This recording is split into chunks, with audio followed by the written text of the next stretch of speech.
Hello, party people, and welcome to another episode of the Mug Life Podcast.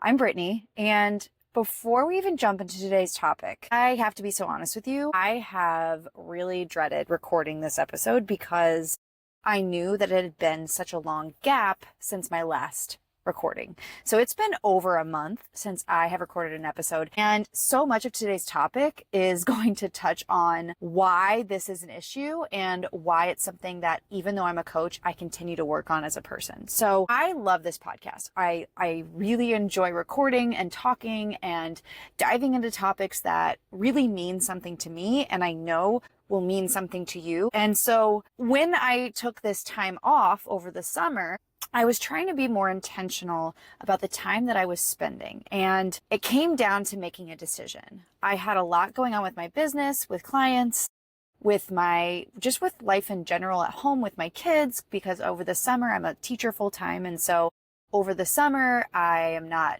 teaching. And so I really wanted to make sure that what I was doing was filling my cup. And although the podcast is important to me and I really enjoy doing it, I found that time just wasn't a needle mover for me. It wasn't something that I felt was like top priority. And that, hour to 2 hours that I spend editing and recording and doing all the things for the podcast, I felt like it just wasn't going to benefit me and the things that I value in that moment, in that phase of life. Okay. And so I spent that time with my children. I spent that hour, that 2 hours, working on back end stuff for my business, creating better programs for my clients, doing things that I felt really helped me reach my goals much quicker, but also put me in a balance where I felt like I wasn't staying busy just to stay busy. So the whole point of me telling you this is, one, I'm so glad to be back, and you can look forward to bi-weekly episodes as we finish out the rest of this year. But the point is to tell you that I'm human and to give you a real world example about how it's so important to really think about how we spend our time, because it's one thing to be busy and to feel really busy, but it's another to be productive, right? And get to that goal, right? To take the steps, the action steps needed to reach a goal. And if you're somebody who has weight loss goals, especially if you're a mom, you have a lot on your plate. And it's easy to get caught up in this idea of like, oh, well, I just got to get healthy, right? Like I got to do all of these things so that I can lose weight, so that I can be considered healthy, so that I can be skinnier, so that I can be prettier, so that I can, whatever it is, insert desired goal here. And thinking about how we go through phases of life, and in my own experience, I have learned that it's harder to let go of things that we think are important or we think we have to do if we're trying to reach our goal, and if it feels like something that everybody else is doing, right? It feels like it's just something we should be doing. But unfortunately, there are times where, because of your story or your life or the phase of life you're in or the things that are going on in your life or your kids' lives or your family's lives or your work life or your relationship, right? Because nobody's a robot. Everybody's lives are different. Sometimes we have to learn to be flexible and adjust the things that we're doing so it makes sense for the time of life that we're in or the phase of life that we're in. And for me, that meant, although the podcast is valuable and important, and I really like using it as a way of getting my message to other moms, it felt like I could put a pause on it for the moment, for the time being, because other things in my life needed attention. Now, do I want to build a better work-life balance where I can do the podcast and I can create opportunities for the podcast to be kind of like get in, get out, get something out there to you guys so you can kind of see me more consistently? Yes, of course. But this is new, right? This is only I think it's my 11th episode. So I'm working on finding a balance with having a podcast, having a family, having a full-time job, coaching clients, doing all the things. And that takes time. And so when we think about that analogy with our weight loss goals, we have to consider, okay, what do I need to do right now? What do I feel the most capable of doing right now? And what's just going to make me feel busy? What is really going to move the needle forward? And so this is a question that you can ask yourself through check-in monthly, check-in weekly, really just reflecting on the behaviors and the actions we're taking day in and day out, and just being intentional and creating an awareness around it. And then also being curious about it and not so judgmental, right? I could have just been shitty with myself, right? Like I could have been like, gosh, Brittany, like everybody else can, all the other coaches out there can have a podcast and coach clients and do all the things, but you can't keep up with all of it. No, that's not the case. I made that decision, right? Like I chose to invest in my time differently. And what works for me won't work for somebody else. And what is working for somebody else may not work for me. And so it's important to recognize that if we are aligning our decisions with what we value most, it will always feel like the right decision. It will always feel good, right?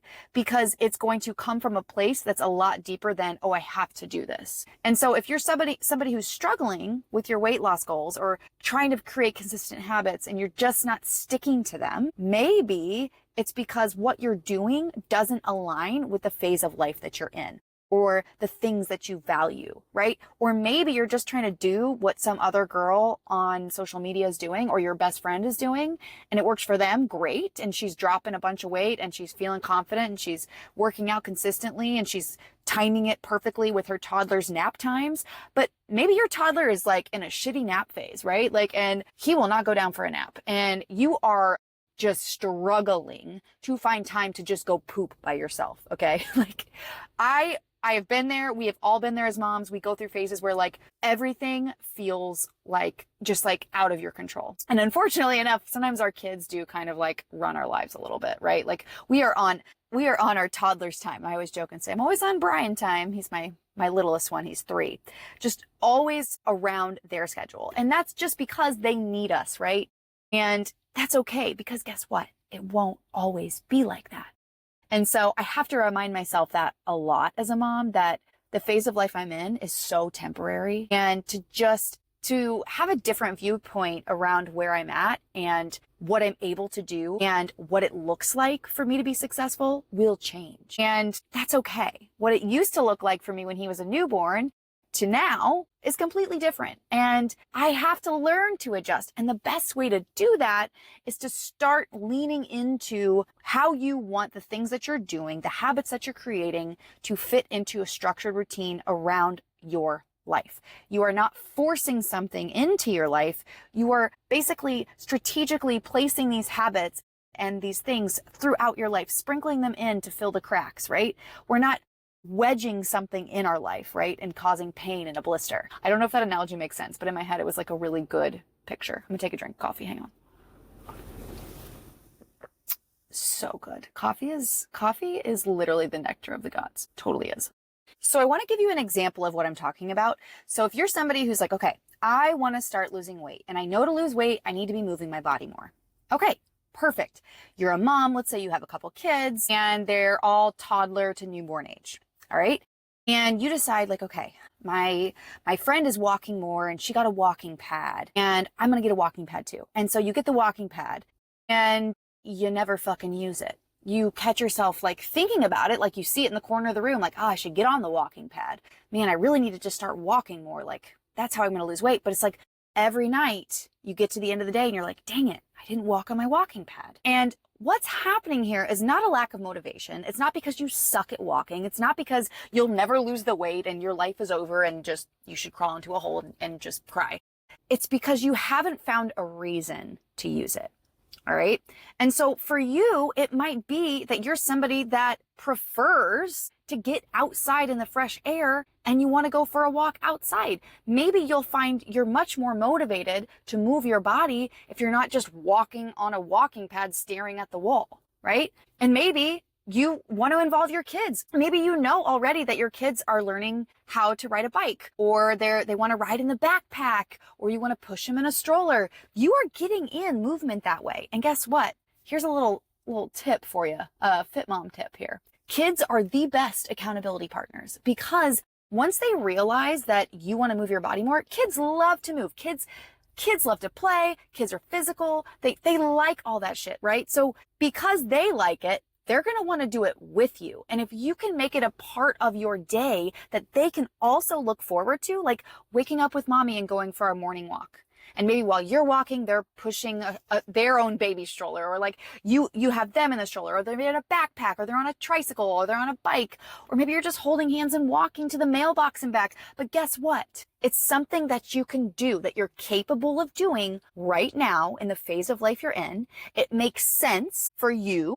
and your children and your family and what you value. And it's something that you can literally do any time of the day. You can walk out your front door and go for a walk, right? It doesn't have to be first thing in the morning. It could be at night. It could be after lunch. It could be after nap. Whatever. It could be you pick them up from school and you do like a walk around the block before you get in the car and go home. Like, there are so many different ways to make it work for you. And just assuming that you have to do it the same as Shirley Sue or whoever the heck your bestie is who got a walking pad and a weighted vest. Like, not, I mean, if you have a weighted vest or do a walking pad, that's great. Like, if that works for you, great. But like, you don't have to do that. And just because it's the thing to get a weighted vest and a walking pad doesn't mean that's the only way to move your body more. All right, let me give you another example. Let's say you're wanting to lose weight, and you know to lose weight, you have to start eating more vegetables. Like, you know, like fiber is important. You've heard it shoved down your throat, shoving broccoli down your throat, eat more fiber, whatever it is. And you're like, okay, I really don't enjoy cooking. Like, I'm not somebody that likes to cook, and just like, it's really hard for me. I'm so tired all the time. I have a newborn baby. Like, I know I need to be eating more vegetables. I know I need to be showing my toddler that eating vegetables is important, but like, I just don't feel it. Like, I don't want to. Okay, that's fine. Your feelings are valid, but let's make it work for you. Maybe creating this like gourmet vegetable medley on the side of your grilled chicken plate is not possible for you right now. Maybe you're a sleep zombie, okay? What you're gonna do is you're gonna go to the grocery store and pick up a big old bag of frozen veggies, okay? You can microwave that shit, all right? You can put it in the fridge and thaw it, and it's ready to microwave the next day. Like, you have to find what makes sense for you in the moment. Are frozen vegetables like the best option to incorporate all of your life? Probably not. Obviously, we want to eat some fresh fruits and vegetables, but if that's what works and you're getting in vegetables, fucking great. We have to start adjusting our expectations. We're not lowering our expectations. That's important to understand. We're not lowering our expectations, but we're adjusting our expectations so that it feels like it's something we can do for the rest of our lives. And what we do when we get curious about our schedule and about the reason behind why we're doing the things that we're doing, and we can adjust and be proactive instead of reactive, we then create confidence in our ability to show up and do the damn thing. But if you go get the walking pad and try and create gourmet meals every night, you're going to burn out so fast because you're not motivated to do that, or at least not in that way. Okay? The best thing that you will ever do for your health is to start doing things day to day that make your body feel good and that give you confidence to keep showing up the next day. If what you're doing feels overwhelming and you're trying to do a bajillion things at once and start a bunch of brand new healthy habits, you will burn out, especially if you're a mom. You have so much shit you're doing right now. You literally are putting out fires constantly. Your head does not stop. You go to bed laying there on the pillow thinking about all the things on your to-do list. Like, you don't want to make it more complicated. Okay. And so letting go of this expectation of what you have to do right now and how it has to look every single day will be the best thing that you can do for yourself. All right. So one way we can do that is to start small. Okay. One tiny little tweak. All right.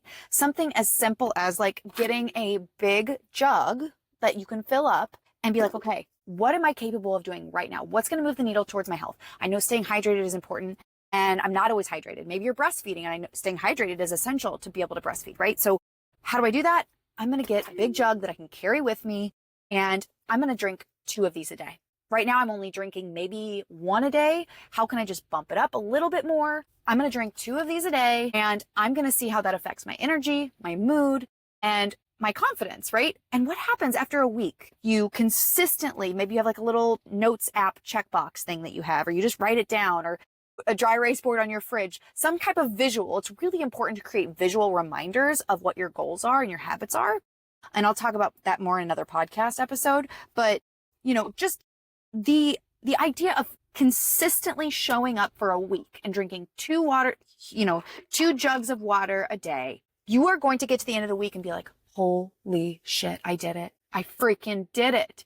I did what I said I was going to do, and I don't feel overwhelmed. Like, I think I can like add something else. And then all of a sudden you're like, all right, I'm going to start taking a 5-minute walk. I'm going to put my Apple Watch, I'm going to start the timer, walk out my front door with my kids, without my kids, with my dog, whatever it may be in the moment, no matter what, 5 minutes. I don't care if it's fucking pouring outside. I want to get outside for 5 minutes.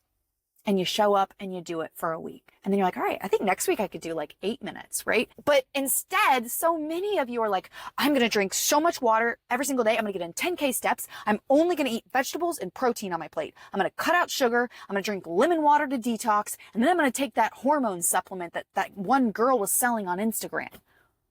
I wish you could, if you're just listening, I made like this really weird face. And if you don't watch the video, you'll never see it. But it's, yeah, that was like, just came out of me. It was my overwhelmed face, but that's just not doable. All right. And it's overwhelming. And there's only so much as human beings that we can do at one time. And so if you're somebody that is constantly burning out, or you're not consistent, or you feel like you try and you do well and then you just quit, start small. Same thing with your workouts. Okay, I want to be healthy. I want to lose weight. I'm going to work out 5 days a week, and I'm going to go run 2 days a week. At 7 days a week, I'm going to get it done. Okay, great. Do that for 2 weeks, maybe, and see if you are still breathing, because that shit is impossible if you go from 0 to 100. If you are not working out consistently already and you try and get in 5 to 7 days a week, you are going to burn out, okay? And there's going to be something. Having kids, inevitably something is going to come up. So start small. I'm going to work out 2 days a week for 15 minutes. That's 30 minutes a week. I can do that. That sounds doable. And then show up and do the damn thing. All right. And then if it feels doable, you're good. Build on it. All right. And depending on the phase of life you're in, maybe it's a time where your toddler stops napping. Maybe we change it. We're going to do 10 minutes a day for 3 days, right? You adjust your schedule to fit your life. All right. We're not putting a routine forced down our throat. We're adjusting and making it work, because what matters more is showing up than not showing up at all. Doing something is always better than nothing. And that's really hard. As somebody, me personally, I'm a perfectionist. I've always identified as somebody's like, I'm a doer. I got to do it right. I got to do it all, or don't do it at all. Like, it's hard. I get it. It's really hard to feel like 5 to 10 minutes of working out matters. But it does. You might get done thinking, I didn't even break a sweat. It doesn't fucking matter. You moved your body for 5 to 10 minutes. I don't care if you did 8 minutes. You moved your body for 8 minutes. That is something. That is 8 minutes of movement or exercise that your body would not have had if you said, fuck it, it's not worth it. And you know what else you're doing? You are showing your kids, you are modeling to your children that doing the things that you say you're going to do and following through with them is important. And no matter what, I promise you this, I don't care how long your workout is, you will always feel better when you've done something. Always, always, always. So keep showing up. But just keep in mind that it will never look the same, especially if you're a mom. It's okay if it's not the same every single day. Just try to be consistent with what makes sense for you in the phase of life you're in. So with that being said, keeping it short and sweet here for this episode, I am so glad to be back. I am just feeling so excited about the next couple episodes. Going to be spitting some fire for you. Please share this with a mom friend. Get my podcast out there, because if you share this, more moms hear my message, and then I can help more moms. And that's my ultimate goal, right? I just want to be here to support you as a mom and your fitness journey. I want you to live a healthy and happy life, and I want it to be stress-free, and I want it to feel good, and I want it to feel natural. And I don't want you to ever feel alone. All right. So please do share this. If you would be so kind to rate my podcast, share it to your story, do whatever it is to support me. So appreciated. And I hope to see you in the next one. Okay. Bye.